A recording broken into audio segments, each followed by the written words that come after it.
Did you see? Did you see the line for my meet and greet? Yeah. Did I take a photo with you? Were you up there? Yes. Where's my Belgium crowd? I still need one. Oh, there they are. Portugal, Brazil. I mean, you draw an audience All over the world. all over the world. And Where no you'll have mention, an office in every one of those places soon, I'm sure. not tomorrow. We have to earn the right to be there. That's a big thing for us. Tell Right? me what that means. I don't buy revenue. We don't buy market share. I've never sat down with a globe and said, hey, I've got a gun to my head, I'm gonna go and I'm gonna grow. I wanna have this many agents or this many markets. Every single agent who's at our company in every market that we're in, we've earned the right to be there, right? Does that mean you take your time investigating it, or you go there, or you feel it, or you got people there that want you to come there, or you're being recruited? What happens? No, it means, so for example, as an example, this morning, I forgot to tell you this morning, a pipe burst in my house because it's 5 degrees outside. But I didn't know it burst because I'm like walking out of my house, I put my shoes on, I'm coming up to the CEO thing that we're doing this morning. My phone rings and I'm waiting for Yuri, and I pick it up. It's one of our agents in Arizona. Her name is Paulina. And I met her through Sell It. So she's in sellit.com. It's our education platform. We have tens and tens of thousands of agents in 133 countries. We met her there. She's in Scottsdale. She's in Greater Phoenix. She said, one day, when you're ready to come to Arizona, we're going to build. She's one of our founding agents. Todd, who runs Growth for us. Todd, are you here? He shouldn't be in the back. He should be in the front. Todd. Calls. No, it's okay. Calls, and she's excited because she had a listing that she took over from another agent and had been out there for a long time. We put studios in every market we're in. We have studios with an in-house production company. Studios created the content, and we have the largest distribution funnel for real estate in the world. Every other real estate brokerage combined could never hit the qualified eyeballs that Serhant can hit with 3 clicks. So she put that out there. Within, I think, 3 hours, a buyer reached out to her directly, scheduled to come in from California. I think she put it under contract this morning. I think that's what she was trying to tell me, but it was really, really early. And I forgot. I had all my luggage because I'm going to Switzerland right now, literally right after this. And I was also self-conscious at the same time because I just got a new haircut. And It looks fabulous. does it though? I have hair indeed. I do. I walked into this barber and she was like, "Did you know that you've been doing your hair wrong your entire life?" And so, Left or right or what? so it used to go this way, and now, Yeah, for at it's least your the best last side. 18 hours, Yeah. now it goes this way. By the way, did the agent in Arizona know a plumber in New York? How did that connection be made? No, because I was outside my house, and so I had all the luggage, and then I heard this noise that I thought there was like a leaf blower, something crazy, and I looked, and the outdoor water spigot had exploded, and there was just water everywhere. I'm like, what do I do? My wife, she's gonna figure it out, because I had to come and see you. I have no idea where the story started, but anyway, Paulina, deal done using the flywheel that we've created. Now you gotta and we're explain, there you gotta because we explain earned the right to that. be Slow down. Explain this thing that generated a buyer. What exactly happened in Arizona, California buyer? What is it you do that would make that happen? What's the secret sauce? What does it do? If I told you, I'd have to kill you. Yes, sir. We have an in-house production company called Studios. Creating video. What everyone social sees media. on the outside Yeah. is content, right? So like Disney or like Netflix, you see what's on the outside.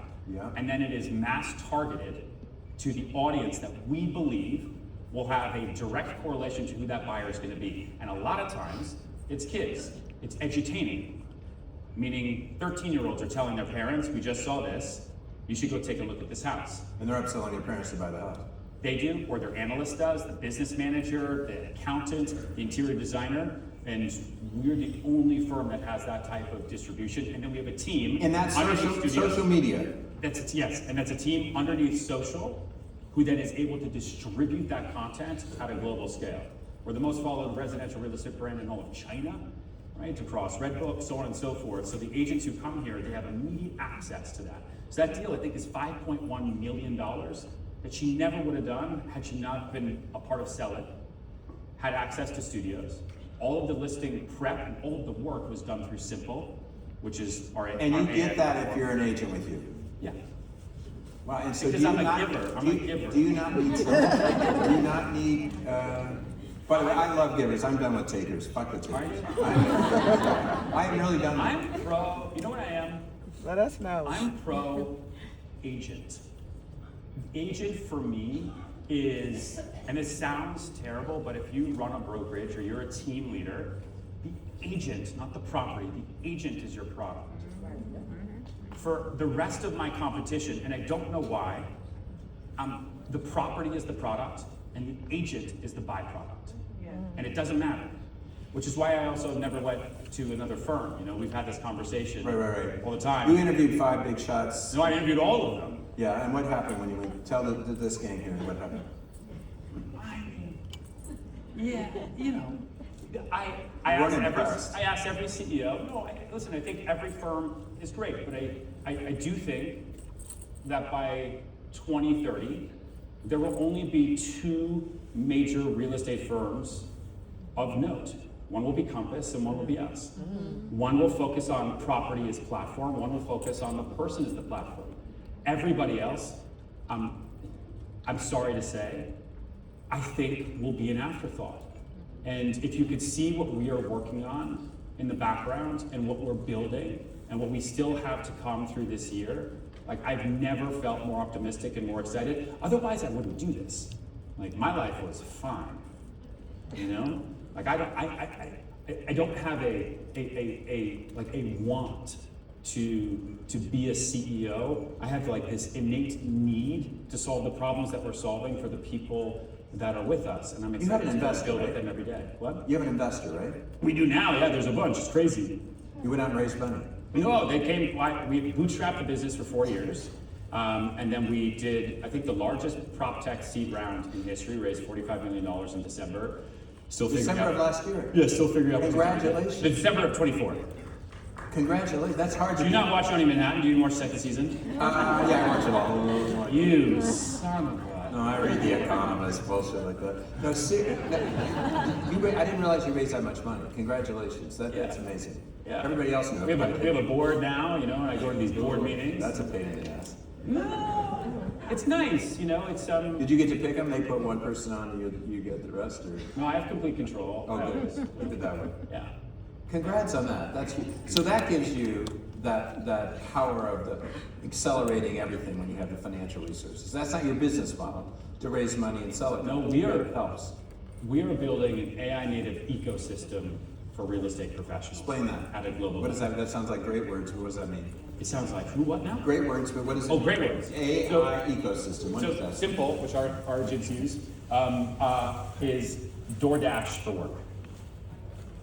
What you care about is the delivery, and you don't have to go do the shopping, you don't have to go and pick the food if you don't want to. You can be as integrated in the system as you want to be, or you can be totally hands-off. We have agents across Florida who don't do calendar anymore. They don't even know how to run their own CMA. It's not about creating a better CRM. It's imagine a world where you don't even have to use one. So everybody else has very expensive tech stacks that you sprinkle new technology on top of, because what are you gonna do, throw it out? We have the benefit of building from scratch over the past couple years to replace, not agents, to replace the administrative work. And my goal is not to replace salespeople, it is to multiply them. Right. And which the interesting thing in raising money, a lot of our competitors behind closed doors spend a lot of time talking about replacing the agent and replacing salespeople, right? And that's how they're going to disrupt. You're multiplying salespeople, but they're AI. No, how do I take a singular salespeople Yeah. and give them a team of AI agents to do the work of selling? I think that's where teams are going. Everyone disagrees with me. I don't think it's human team members. I think it's going to be AI team. That's maybe someone will be sitting behind all of them, but that's what I see happening. The traditional team, as we know it, the last 10 years, I think is. But that's Brandon. I think the simplest way to think about it is it's no longer important to be tech enabled because everybody is. It's now important to be what you'd say is AI empowered. And that doesn't just mean ChatGPT. It doesn't just mean asking your phone what to say or what to talk about. But when we were in our build process, phase 1 for us was, could humans work with artificial intelligence in any way? Even creating a listing presentation, even setting up buyer tours, right? Because I don't want to give people more screens. I was on this stage 2 years ago talking about that, And so we realized that yes, phase one, it's true. We can put that together. Now, what do you do if the humans can lead the AI to make decisions and automate tasks for them? That works. And now we're in phase three, which is what happens if the application, if Simple tells you what to do every day. You're not directing them, they're taking care of it all. Behind, 100%. under the hood. Yeah, it's You don't need to open the hood. it's a completely new world, and I have the freedom and flexibility to just innovate and invent every single day to benefit the agent. And this is Now, the what I advantage care here- about, but it's important that I Right. say this. Yes, say it. It's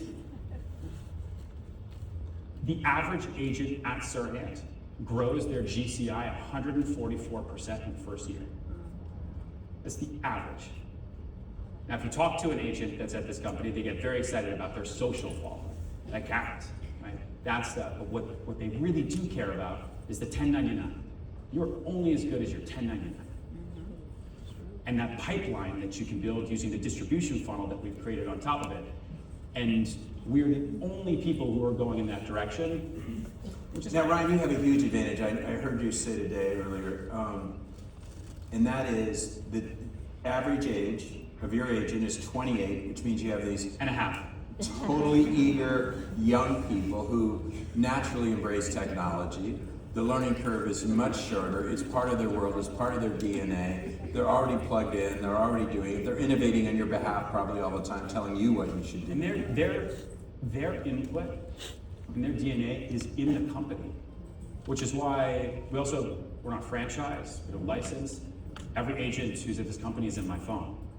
They text with us, I email, we talk to them, we help them with pitches. It is a large, growing company that feels like something that is small, that's at your dining room table. And you can do that now. And you know the other characteristic? They're Gen Z, so they're not whiners, they're not lazy, they're not needy. I love Gen Z. They outperform every 5 generations, including mine, that preceded them. They're an amazing generation. If you can build a company around that, we're doing that in media. Extraordinary successes. I don't think, I mentioned the age thing because I think everyone else is interested in it. Well, I'm just very, very future focused, right? And on what the buying and selling process is going to be like in 4 years. Who's going to be making those decisions? Who's going to be writing the checks? What is the home purchasing process going to be like? Will people want to buy homes? Will they be able to afford them? What's inventory going to be like? If you ask a 28-year-old today who's not in this business what you think the dream is, very rarely will you see someone say homeownership the way they used to. So what is that connection, and how do we as an industry take advantage of the future instead of how do we take advantage of it so that we can build for where we're going instead of trying to build for where we've been? And that is probably what frustrates me the absolute most.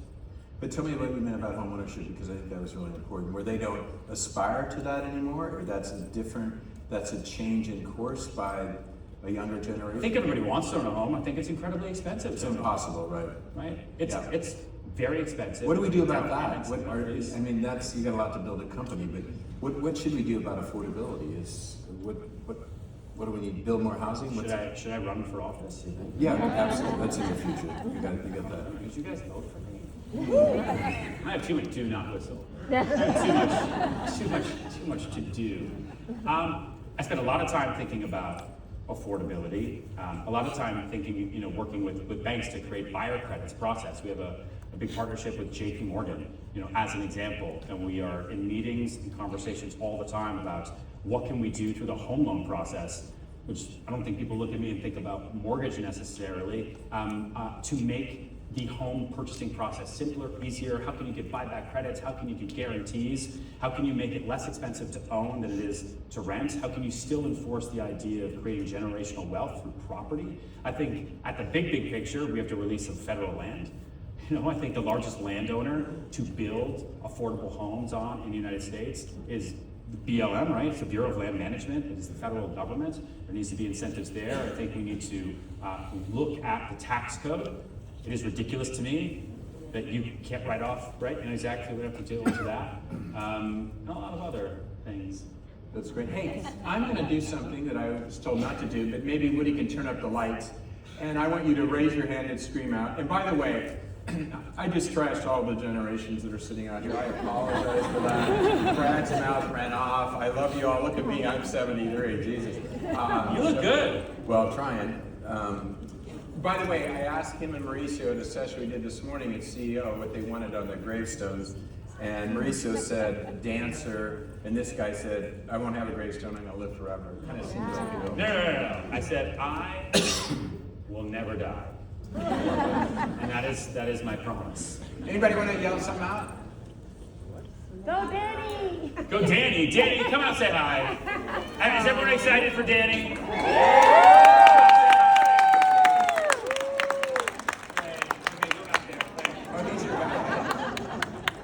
Danny, we have a big social team. We have a big production team, etc. We have this, Netflix show and all the things, and it's tricky with his type of role to create goals and metrics. Like how do you do that? How do you do it organically? The rest of the company, we can do that. Sit down. What are your KPIs? Right? What are the OKRs? How are we going to build? How are you going to declare success at the end of the year? So with him, and he throws out, I don't know, Instagram will get it to 3 million. It's like, well, it's part of the job. He's like, well, if I do it, will you pay for my honeymoon? As a joke. It was as a joke. I cannot believe I'm talking about this right now. And as a joke, I agreed, and it has become the bane. So anyway, he did it, and now my mission is to break up his marriage so he doesn't. I got different things because with AI, I could take his image and put him in some weird situations, and then I know his fiance and just sort of send him over there and be like, I don't know, these were in the thing. Hey Danny, I'm going to make the reservation at Eden Rock in the French Riviera. It's $12,000 a night.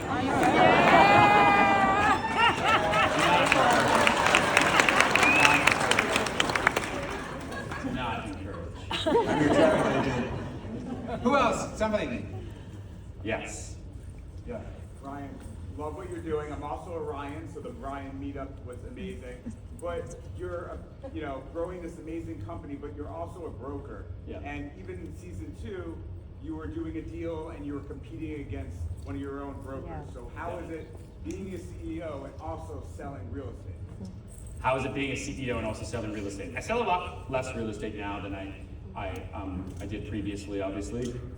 I think the reason I still do it is one, it's because I'm good at it and I like it and I enjoy it, and I think it's important to keep your finger on the pulse of the marketplace, so that if an agent is talking to me about a transaction, I can talk to them about exactly what I would do right now, not as a third-party observer.